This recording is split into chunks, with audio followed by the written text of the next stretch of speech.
I was going to say the live Lombardi Sweep, but I guess we're always live. Live during the draft special of Lombardi Sweep. It is currently pick number 26, 27-ish of the NFL draft.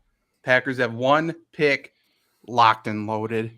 We already pulled the trigger on our second round linebacker around early, just in case. We're early to the party. You haven't even got dressed. You're hosting the party. Why did that guy bring Jello 3 hours early? That's the Green Bay Packers. And Trevor Lane, Luke Rammer, Jana Wilson. I'm Zach Bruner. Trevor had some colorful commentary prior to hopping on. Trevor, tell us what you think of Quay Walker. What are we doing here? Like, this dude would have been around tomorrow. Like, what? It's just, linebacker is a need, right? Like, I don't think anybody here is going to say that linebacker is not a need of some sort on the team. But you have really good players still on the board. Granted, your receiver didn't fall to you, whatever, but you're going to reach on a linebacker that would be available tomorrow. I mean, you couldn't even wait for him to drop to 28 because we know for damn sure he would have seen how far Jermaine Johnson fell. It's just, once again, they don't understand opportunity cost. I don't care if you like them. If you can get them later, get them later. It's really simple. I mean, yeah. I'm still processing it, I think. I don't know. I feel numb to the situation, which is kind of fun. Like, for most parts of my life, I don't really have feelings, so I'm kind of fine with it. Whatever. Luke, what's your overall thoughts on the Packers taking Quay Walker linebacker out of Georgia at 22?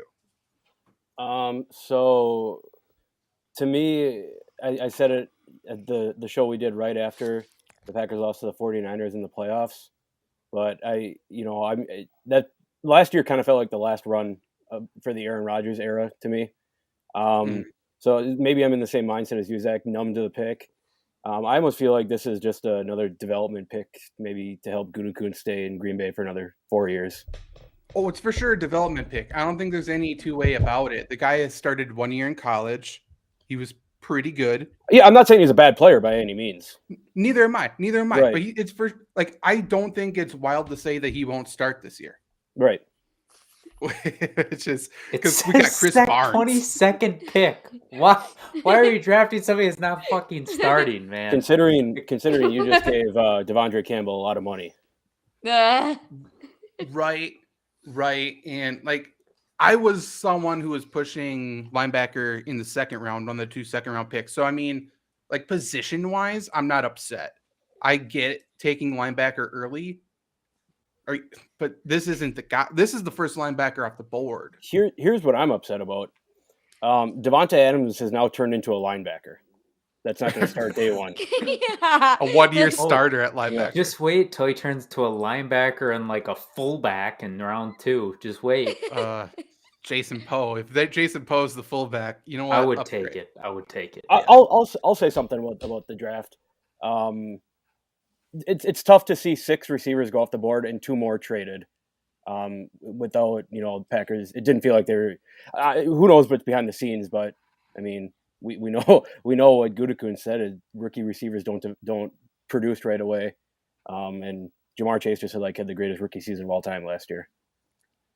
What's interesting, first off, right? I think a lot of the receivers from last year did pretty good. Overall, I think receivers continue to produce earlier because obviously they started earlier, different styles of offense in college now. Packers are still in that old school mindset, obviously. It is what it is.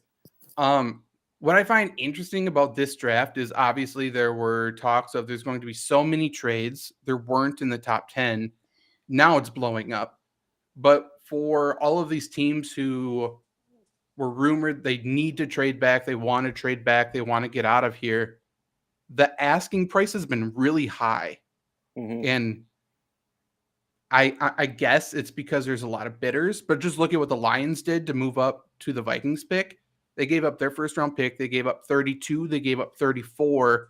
And then they gave up, I think, another draft pick, which is insane. How fucking stupid for the Vikings trading to an in-division rival.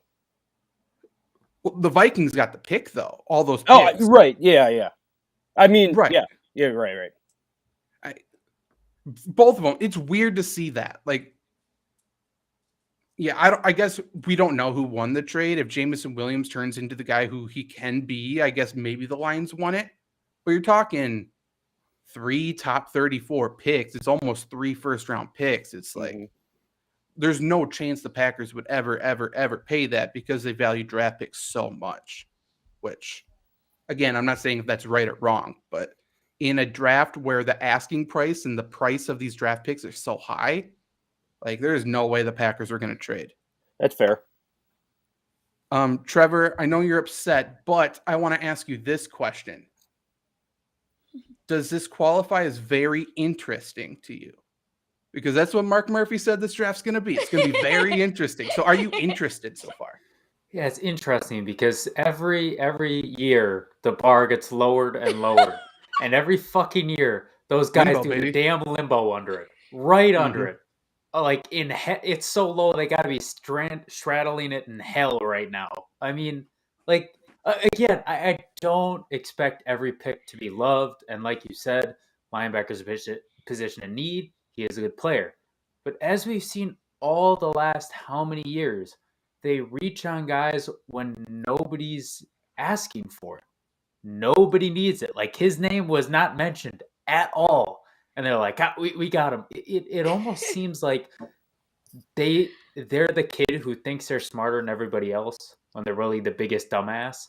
It seems like they're trying to be cute, and it doesn't work like that. Like it can, but that's not how it works. You don't win points by being cute. I think didn't Andrew Brandt, I think he said something about that, like fantasy draft, something like that. The Packers just tried to be cute. I think you mentioned something about that in a tweet a while ago, but you just keep trying to be cute. And guess what? Cute has won you not a damn thing since 2011. So why are we doing? Yeah, and to go back on the point that Luke continues to make it because it continues to be true. I just don't know how anybody could argue that the Packers have taken any steps forward since the 2019 NFC Championship. Like it continues to be step backwards, step backwards, step backwards. Our first pick here, to nobody's surprise, is a project. So we're talking, every rookie's a project, but we're talking a guy who's really not expected to contribute. As Gutekunst continues to say, he's a rookie. He's not expected to contribute. And with this draft pick, I guess he's right. But the worst part is about this draft pick now, though, is he's not expected to contribute on defense. But what's that mean for special teams when he's not on the special teams unit either? Like he's just going to be. Also, I bet a shit ton of money on edge and offensive tackles, and these bastards go linebacker first pick. Come on, Packers. Forgot about that. What are you doing? Yeah, so just talking linebackers really quick. I don't know how talking Quay Walker, jumps Devin Lloyd, and he jumps Nakobe Dean. Like Nakobe Dean and Devin Lloyd are for sure better. Even if the Packers selected Devin Lloyd, I would have been like, I'm not sold on it. Like, I like Devin Lloyd a lot better. I for sure wouldn't have been mad because I know Devin Lloyd could have come in and played. And I'm not 100% sure if Quay Walker can do that. But it is what it is. Everyone wants to talk about how good of a coverage linebacker Devondre Campbell is, which he's not. I think Devondre Campbell had some good good highlights last year, and that's what's getting shared around Twitter all the time. So this is a linebacker that definitely complements the skill set of Devondre Campbell, which is good. That's one of the things I was definitely talking about a lot when I projected Packers to maybe be going after Asamoah from Oklahoma. But again, we're talking third, fourth round with Asamoah, not number 22. So it's weird to see those linebackers somehow fall behind, and Devin Lloyd just got taken to Jacksonville. But to your point about edge rusher, it's really wild to see the Packers not go after edge rusher first, in my opinion, given the way the draft board fell. And it wouldn't surprise me if they go the edge rusher from Purdue now. Yeah, and also, like, if Quay Walker's your guy, why are we not trading back? Like, I'm sure there were teams that wanted to trade up for Jermaine Johnson or somebody else that would have taken him. So I don't know. Like, again, trade back or get an edge. It seems pretty straightforward. I mean, yeah, I mean, the linebacker, or not linebackers, I don't know why I said that. The Jaguars traded with the Buccaneers a couple picks after the Packers to trade up to grab the best linebacker in the draft. So there's a chance Jacksonville could have traded up with the Packers and we could have got something. But yeah, to your point, like Packers could have drafted anybody and then used the 2 second-round picks to trade up in the second round to draft Quay Walker, or possibly not trade up at all and draft Quay Walker or Quay Walker in the second round. So, I respect having your board and being aggressive to go after your guy, but it continues to be a situation where I feel like the Packers can't read the room. Yeah, they walk in, they feel like there's music playing at the party, and they're like, I know what this party needs. I know what song to put on is going to lighten the mood. And then they go and put on Cotton Eye Joe. And you're like, not sure if I would have changed what we were listening to for Cotton Eye Joe, but it's at least fun to look at and listen to. The one thing you're missing is if that party was a funeral, then you would have hit it right on the head. Fair enough. The Packers just picked. We got Devontae Wyatt. This is kind of a pick I was afraid they were going to make. This is another pass rusher on the interior defensive line that kind of matches the exact skill set of Kenny Clark and Darren Reed. So it seems like another repeat player on the inside. Our defense got faster. I think that's the... Wow. Okay. So, Luke, Janet, thoughts? I don't know. I mean, Trevor, you can probably relate to me on this, but these recent Packers draft picks it's kind of reminding me of when the Bucks were absolutely horrible and just trying to get cute with it and picking guys like Joe Alexander and Ejilion. Yeah. I mean, sure. If it's going to buff up the defense, great. I mean, Packers weren't great against the run last year. We talked about that ad nauseum. And we kind of saw that come a little bit into fruition at the end of the 2000 or at the end of the NFC divisional round against San Francisco. But anyways, I mean, like you said, Zach, it's just another Jerron Reed, another Kenny Clark. It's not an immediate starter. Pass.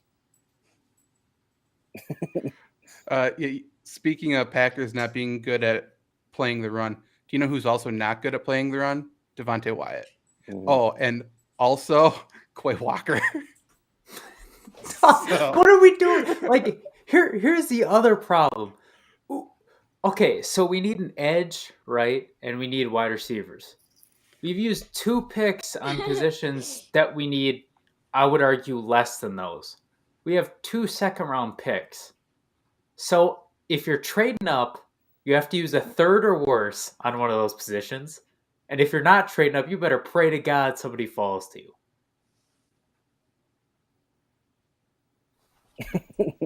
What are we doing here? God, I stayed up too late for this shit, man. I know, I have school tomorrow.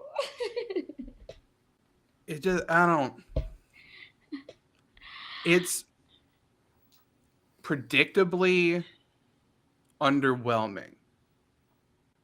Like, it's not a Jordan Love situation,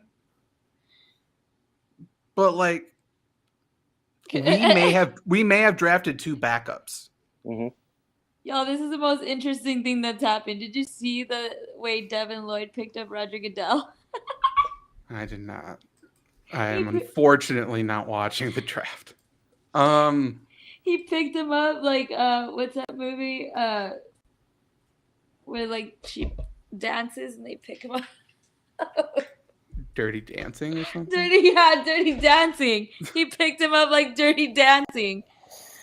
Yeah, I don't know. I feel like the Packers are trying to be too edgy and like like Trevor said, kind of get cute with it, but like I feel like they're trying to be like, we found the diamond in the rough. Well, like everybody was chasing these top dogs, these high caliber players, and we found this player and we were able to turn them into something. Janet, I think in order to be edgy, you have to draft an edge rusher. Yeah. Which is what I'm waiting for. I feel like they're trying to start trends, Right, yeah. What's the trend? I don't know. It's cool to win your division. Everybody talks about the Giants. Can you imagine how bad they'd be if like the Giants or Jets had Goot as their GM? Be like, don't worry, guys. Wait another 5 years. This dude is not good. Don't worry. We're going to get there someday. Shout out to, I think it was Louis Riddick said, Joe Barry coached a Hall of Famer in Derek Brooks, and maybe he gets another one here in Quay Walker. Yeah, okay. Maybe I fucking win the lottery tomorrow. That'll be cool. Maybe. That would be awesome. I feel like they're constantly talking about like the future, but I don't know about this. Packers are always talking about the future. 11, 10 wins in a division wins all you need to keep your job with the Packers, because you need to have a majority rule to even get fired, because there isn't one person who can make a decision. And the one person who has the most power is his best friend, Mark Murphy, and they feed off of each other and they do what each other say. So, like, he's in a perfect spot. All he has to do is win the division, and it's being gifted to them because the Lions, Vikings, and Bears suck for now. I don't know. This is the Packers. What are we doing? This is so stupid. The Packers are the personification of the meme. That's what is it? Dewey say the future is now, old man. We're all in, and we're drafting fucking backups. Aaron Rodgers is going on McAfee's show like now or very soon. I would love to know his fucking explanation. He's probably going to be just as speechless as we are on here. Why is Andrew Whitworth announcing the Packers pick? I don't know. Is he going to coach? Is he going to be a GM? Is he going to play for the Packers? Can he draft Andrew Whitworth with this pick instead? Because that would be a better Honestly, some of us, a little peek behind the curtains, we have a USFL fantasy football league. Some of us drafted players that aren't even on teams, and I feel more confident about those picks than who the Packers took at 22 and 28 in terms of when they picked them. I can't wait for the Packers reporters to spin this. Talk about how, 2 more hits for the Packers first round, 2 more hits for Gutekunst. Where did we get better at all? Because we didn't. Where do these two fit in? What do these two give the Packers that they don't have? I talked about Quay Walker has a complementary skill set to Devondre Campbell. I get that. And I don't know how often they're going to be on the field together. Like, I'm not confident in that. And this might be what they do, and this will piss me off more. They might try to make him that star nickel role because of how well he moves and how well he can cover. And if that's the case, those wide receivers who get matched up with him, they're just going to move those quick slot receivers to get matched up with fucking Quay Walker, and they're going to run right past him. Because, he can cover wide receivers against fucking Arkansas because it's Traylon Burks, who they were also excited about, who runs like a 6.40 flat. This is such a bad fucking start to the draft, and I'm sick of them getting passes time after time after time for doing the same bullshit, not getting better.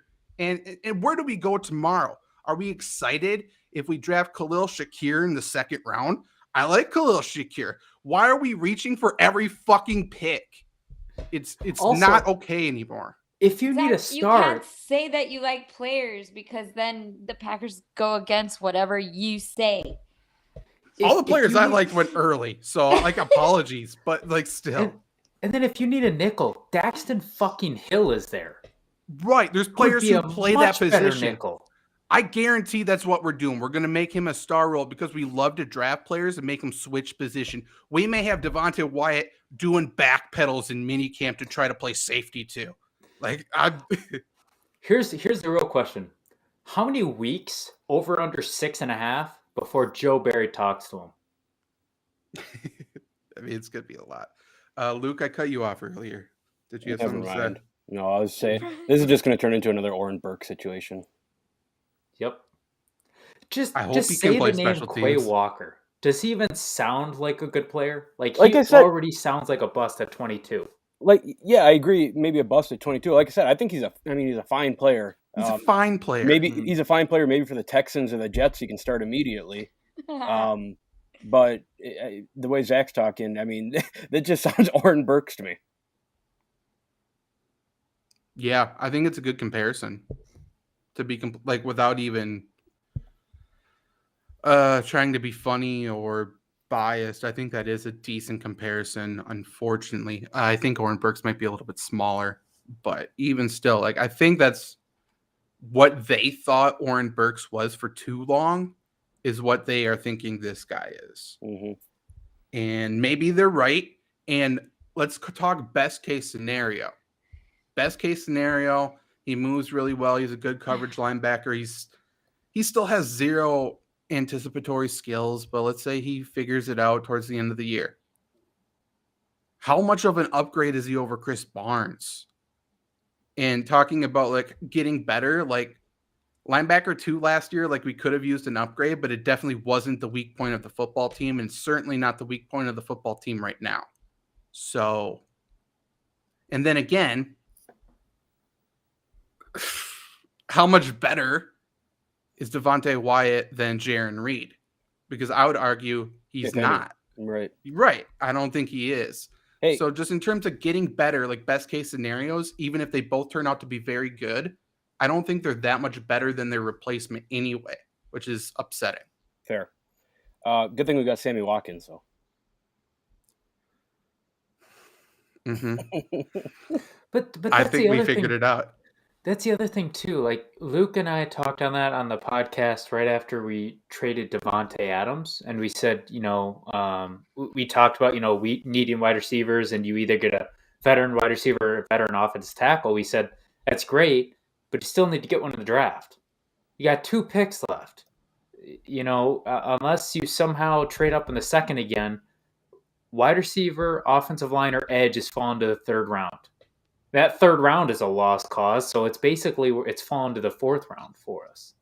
I mean, so to your point, the first rounds we're not going to improve. Second round, if you draft John Mechie and a receiver, maybe. But we're now pushing back improvements till the 2nd and 3rd round, and that's not how the draft works. From everything I've heard, from people I've talked to, I believe the Packers are going to try and target Romeo Doubs in the 3rd round. And I like Romeo Doubs, but if he turns out to be the number 1 receiver as soon as Sammy Watkins gets hurt, 3rd quarter of week 1, we're fucked. Like, there's no 2 ways about it. I'm sure the Packers will draft a wide receiver in round 2. That's been the plan. They've been very transparent with that to the point that it's to their detriment because they're giving teams kind of their game plan a little bit. So now round 2, they're going to be targeting George Pickens. They're going to be targeting Christian Watson. Trying to think the other wide receivers I specifically like right there. I could see them reaching for... That's also a hard thing with projecting the Packers because they reach so far. They could reach for Doubs or Shakir. But I don't think so. I think they're going to try to go for, to be completely honest, I think they're going to go for Christian Watson. And he has a lot of potential, but he's, again, another one of those projects. So you're talking about who's going to start for the Packers. And I don't know. I don't know which one of their draft picks are going to start. Like, I would guess tomorrow they draft offensive line wide receiver in the 2nd round. And then I think they go wide receiver in the 3rd again. And they go, hey, 2 wide receivers in 2 rounds. That's not so bad. Look at the Packers addressing a need. And